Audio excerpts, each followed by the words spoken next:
Okay, we call it Around the movie block with The Rock. There we to go. talk about the new Star Wars movies. Yes. He is Rocco Pasafume. Thank you very much, Howie. Yes, indeed, this is the movie that's become like the top 5 box office champ for like a month now. This is Star Wars: Rise of Skywalker. It's the final movie in the current trilogy of Star Wars movies that Disney has done. It's directed by J.J. Abrams and it stars Daisy Ridley, Adam Driver, John Boyega, and Oscar Isaac, among a plethora of cast old and new in the Star Wars franchise. In this outing, the surviving members of the Resistance face the First Order once again, and the legendary conflict between the Jedi and the Sith reached its peak.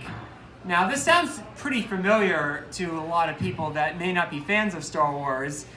It is pretty familiar because basically a lot of what Disney has done with the franchise since they took reins of Lucasfilm is that they really doubled down on a lot of what they feel worked so well about Star Wars, especially back in the late 70s, early 80s of the original 3 movies.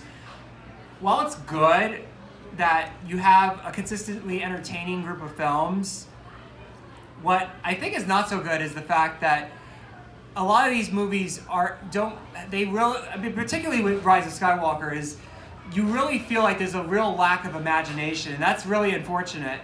You know, for somebody like me particularly that grew up in a time where even the most commercial movies still had a lot of creativity and a lot of innovation to them, like the fact that we're kind of trudging on like old ideas basically, it's unfortunate to me because I feel like, you know, as somebody who grew up with Star Wars and was so marveled by it as like just not only its technical, you know, mastery, but also as great storytelling, great characters and all that, you know, done by George Lucas. Even the backstory movies that came out in the 2000s, even they, as much as they were kind of, you know, considered often dull and, you know, not the most you know, character-driven type movies, at least those added something new to the table. The problem with the you know, I'm not just judging Rise of Skywalker, but we have to judge the other movies that came before this, is that you get a lot of the sense that it's a lot of the same thing over and over again, and I feel like that's really detrimental to movies. I mean, yes, you want movies to be entertained, but you want them also to have, you know, characters and, you know, storytelling that feels fresh, and you feel like you're not really getting that with this. You feel like you're getting something that, you know, you're doubling down on what was originally successful before. To judge this against the other movies, yes, the first one, Last Jedi, was kind of okay to kind of go back to the same old, the same old formula. That was fine because I think a lot of people, you know, really were looking forward to these new sets of movies and really hoping that you had something, you know, kind of like an old nostalgic experience, and that was fine for that. And then you had the last movie, Last Jedi, which, even though that was only marginally better than the film before, at least that added something that was fresh, you know, took chances with, you know, the whole franchise, you know, and at least gave something people, you know, stuff that people were not normally expecting from these movies. But the fact that with this movie, everything is virtually, a lot of it is the same. And then the other, on top of that, the fact that this movie feels like 3 movies in one. This is like one of the longest Star Wars movies ever. So you feel like a sense of not only repetition, but also exhaustion from watching this particular movie.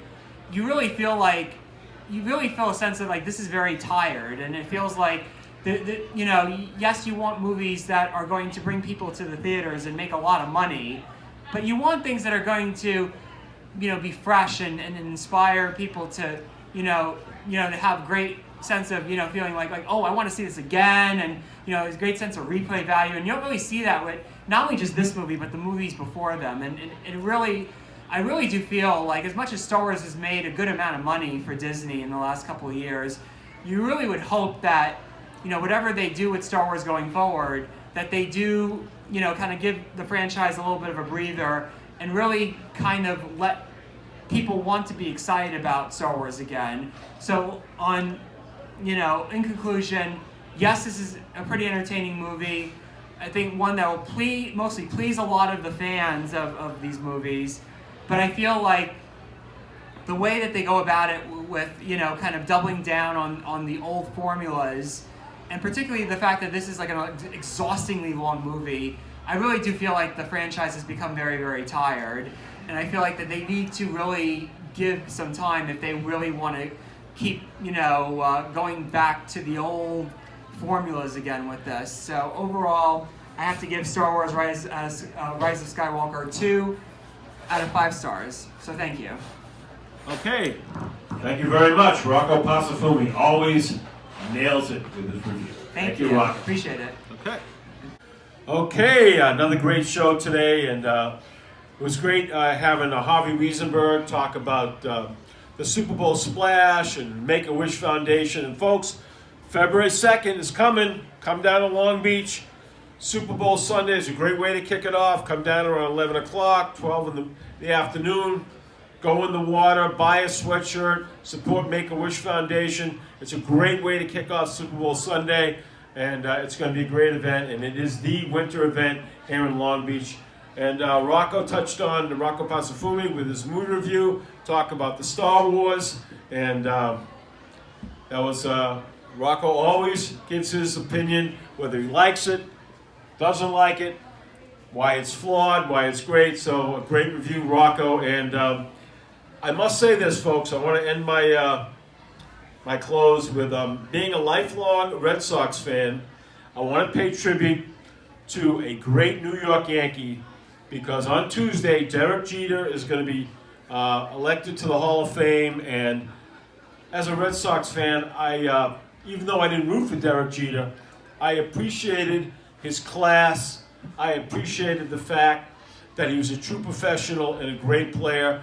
I always admired Jeter that when the Yankees lost, like when they blew a 3-game lead to the Red Sox, he never made excuses. He never threw any teammates under the bus. He was class all the way. He played with injuries. He played in pain. He always represented the Yankees in a true professional manner. He was a tribute to New York and the fans and the team. Never played every single game with the Yankees. Led the Yankees to 5 World Championships, and he is truly one of the all-time greats, and a well-deserved honor being the next New York Yankee to be elected to the Hall of Fame. So, got to give credit where credit is due. Derek Jeter, you are a well-deserved Hall of Famer. And with that, I'm going to wrap with this. My name is Halftime. I want to thank you for your time. Please join us next Sunday for another show of Halftime. But at this time, we are out of time. See you next Sunday.